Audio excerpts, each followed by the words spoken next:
Good Sunday evening. Here we are in chapter 17 of 2 Samuel. We're still in these chapters well, it kind of reads like the United States of America in 2024. You got politics and just making people crazy and want to be in charge, and everybody's on one side's evil, the other side's all good, and depending on which side it is, which one's evil or good in your mind. But David and his son, they didn't see eye to eye in politics. Absalom, because Absalom thought that he should be in charge, and David was the king, but Absalom's going to overthrow the throne, and he's already led a revolt, and David's taken many of his people with him, and they've left Jerusalem because he didn't want the fight to be in Jerusalem and destroy the city and kill a bunch of people that's in town. So he's headed out into the wilderness, and Absalom's trying to figure out how to finish him off. How am I going to finish my dad, the king, off so I can be king and everybody know it? So he gets his counselors together. First one he brings in is Ahithophel. Ahithophel really gives the best advice, but it's received at first, but then they decide, well, two heads is better than one. But we find out that ain't always the case, because they should have listened to Ahithophel. If they would have done so, David would have been in trouble. But instead, they bring in another counselor, and they follow him. That gives David an opportunity to get farther away here. So chapter 17, verse 1. So moreover, Ahithophel said unto Absalom, here's his counsel. He says, let me now choose out 12,000 men, and I will arise and pursue after David this night. Let's get him right now while he's leaving. He's not that far away. Give me 12,000 men. We'll go take care of him. And I'll come up on him while he's weary and weak-handed, and make him afraid, and all the people that are with him shall flee, and I'll kill the king only. I'll smite the king only, and then you can get the people back on your side. And I'll bring back all the people unto thee. The man whom thou seekest is if all return, so all the people shall be in peace. Once I get David, everybody come back be on your side. And the saying pleased Absalom well, and all the leaders of Israel. That sounds like good counsel, good advice. Let's do it. And if they had, like I said, David would have been in trouble. If they took out after him right now with 12,000 men, it would have been Absalom's throne probably. But then Absalom, he said, well, hold on a minute now, verse 5.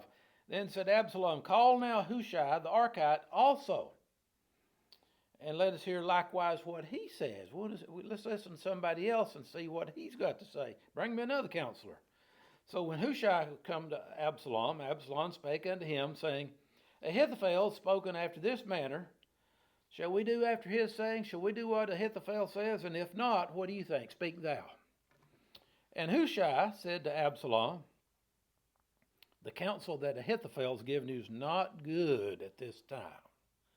For said Hushai, thou knowest thy father and his men, that they be mighty men. He's got trained soldiers with him, and they're chafed in their minds. As a bear robbed of they're madder than a bear robbed of her whelps right now in the field. And your father's a man of war, and he'll not lodge with the people. He's too smart for that. He won't sleep where they're camped. Behold, he's now hid in some pit or in some other place, and it'll come to pass when some of them be overthrown at the first, that whosoever hears it will say, there's a slaughter among the people that follows Absalom. He also that is valiant, whose heart is as the heart of a lion, shall utterly melt. For all Israel knows that thy father is a mighty man, and they which be with him are valiant men. You better know what you're doing. You're going to go to battle with them. So it's just to take off right now, half-cocked and chase them. He said, no, I wouldn't do that.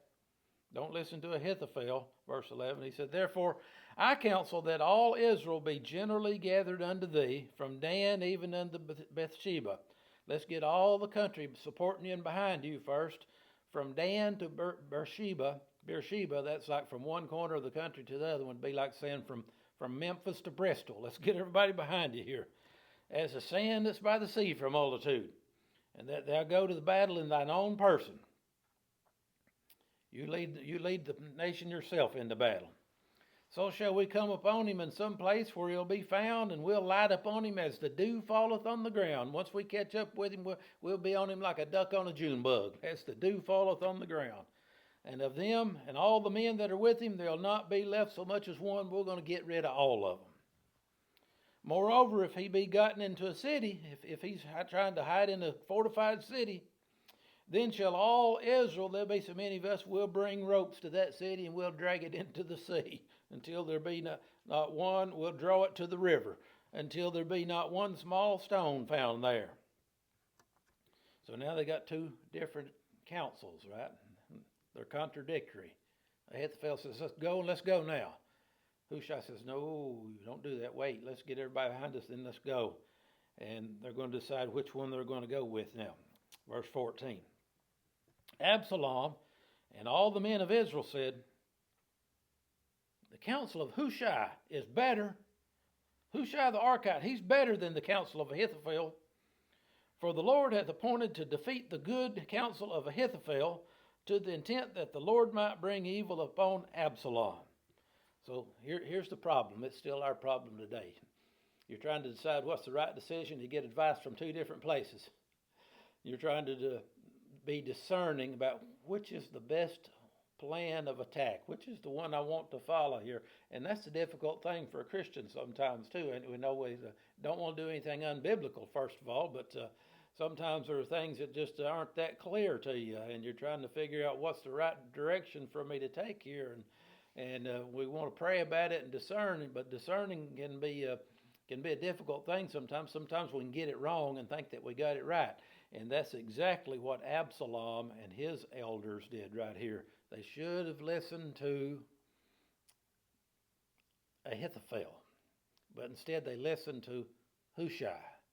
If they'd have listened to Ahithophel, they would have had the kingdom. But I believe that God was involved here on David's side too, and made him go after the wrong advice here, because they waited, and that gave David time to get away and put some distance between them and regroup and get organized here. So that's verse 14. So then 15, then said Hushai to Zadok and Abiathar the priest. See, Hushai is really undercover. He's like a double agent for David. He's given them this advice and got them to buy it to help David out. So Hushai says to Zadok and to Abiathar the priest, he tells them, says, thus and thus did Ahithophel counsel Absalom and the elders of Israel, and thus have I counseled. We both give him counsel. And he told them, said, now therefore send quickly. You guys go quickly and tell David. Tell David, saying, don't lodge this night in the plains in the wilderness, but speedily pass over. Get out here in a hurry. They're going to, lest the king be swallowed up and all the people that are with him. Now, Jonathan and Ahimaaz stayed by Enrogel. That's a couple of guys that David sent out there to get information and bring back and forth to him here. For they might not be seen to come into the city. They just come to the edge of the city waiting on word to come out, and they're going to go tell the king. And a wench went out and told them. So these other guys, they tell this maidservant, a wench, to go out and take this bit of information to them and tell them what's going on here. And so she does that, and these two guys, Jonathan and Ahimaaz, they go running to tell David. They catch up with him. They went and told King David. Spies and espionage going on here, right? So nevertheless, as they were going to tell Jonathan and Ahimaaz, they were going to tell David, but a little boy saw them. Nevertheless, a lad saw them, and he told Absalom, said, I saw these two guys going out there. They're up to something. But they went both of them away quickly, and the spies did, the couriers of the top secret information. They came to a man's house in Bahurim, which had a well in his court. And whither they went down, they come to a farmhouse, had a well out there, and they went and hid in the well to get away. And the woman took and spread a covering over the well's mouth. She put a sheet or something over it. She spread corn upon, camouflaged it. And the thing was not known. They were down in there hiding in the underground in the well. So when Absalom's servants came to the woman to the house, they said, where's Ahimaaz and Jonathan? And the woman said, oh, they're done gone. They be gone over the brook of water. And when they had sought and couldn't find them, they looked around because they didn't really trust her, but they went back and said, well, that woman told us they'd done gone over the river. And they returned to Jerusalem. Absalom's men did. And it came to pass after they were departed that they came up out of the well, and they went and told King David. And they said to David, arise and pass quickly over the water, for thus hath Ahithophel counsel against thee. Here's what we got to do, King. Here's what the plan is. They're going to group with a great big army to come out. We got to get out of here and get organized here. Then David arose, verse 22, and all the people that were with him. And they passed over the Jordan River, and by morning light there lacked not one of them that was not gone over Jordan. Now Ahithophel, he's given them good advice for his side. They didn't listen to him, so he felt like he was ruined, and he's going to just go hang himself. So when Ahithophel saw that his counsel was not followed, he saddled his ass and arose. He got him to his house, to his city. He put his household in order. He got everything taken care of for he's leaving this world. And he hanged himself and died and was buried in the sepulchre of his father. End of Ahithophel. Then David came to Mahanaim, and Absalom passed over Jordan, and all the men of Israel with him. So David's getting across Jordan. Now Absalom's following him eventually. I guess days go by. And Absalom made Amasa captain of the host instead of Joab. Now, Joab had been David's general all this time. So Absalom picks one of his own, says, Amasa, you're going to be the general, captain of the host. Which Amasa, he was a man's son whose name was Ithra, an Israelite, that went to Abigail, and the daughter of Nahash. This is where he came from. The general came from this lineage, sister to Zeruiah, Joab's mother. He's like Joab's cousin. So Israel and Absalom, they pitched in the land of Gilead. They've traveled far enough now. They throw their camp to spend the night.